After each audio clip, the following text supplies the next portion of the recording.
Okay, so this is my new book with Thomas Leoncini, Ikigai in Love. And to be honest, I don't know any Italian except for some, you know, uh, phrases taken from Italian opera, and I don't know how to pronounce properly. But in any case, I'm going to read some small portion of this wonderful book. As I said earlier, I wrote the correspondence in English, and somebody out there in Italy translated that into Italian. So I don't know how to read this, but I will just try to read a small portion of it. Thomas, grazie a questa conversazione sto riscoprendo quanto sia interessante un dialogo interculturale di questo tipo, in special modo quando ci si rende conto di quanto, nell'elaborazione di una tesi, dipenda in realtà da assunti culturali impliciti e non verbali.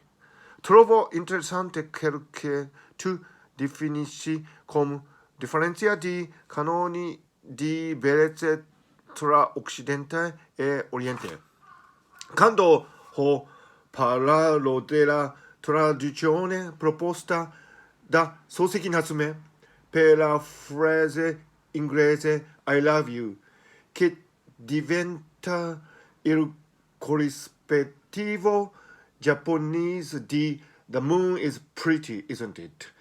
Non mi rendevo conto della ricca diversità culturale relativa all'immagine della luna e del sole nel mondo, compresi Giappone e Italia. E sicuramente veloce in Giappone e in genere nei paesi asiatici più orientali, la luna è considerata come la postesi della bellezza. E proprio l'estetica della luna deve aver condizionato la traduzione di Natsume. I think I was discussing the fact that when Soseki Natsume, a great modern Japanese novelist, tried to translate "I love you." Remind you, at that time there was no phrase corresponding to "I love you" in Japanese. People went around and expressed their affections in some other ways, and Soseki Natsume came out with this translation: "The moon is pretty, isn't it?" So when two lovers, express their affections, they don't say "I love you," and they say the moon is pretty, which is a kind of indirect way, but one poetic and wonderful way of expressing one's affection to the loved one.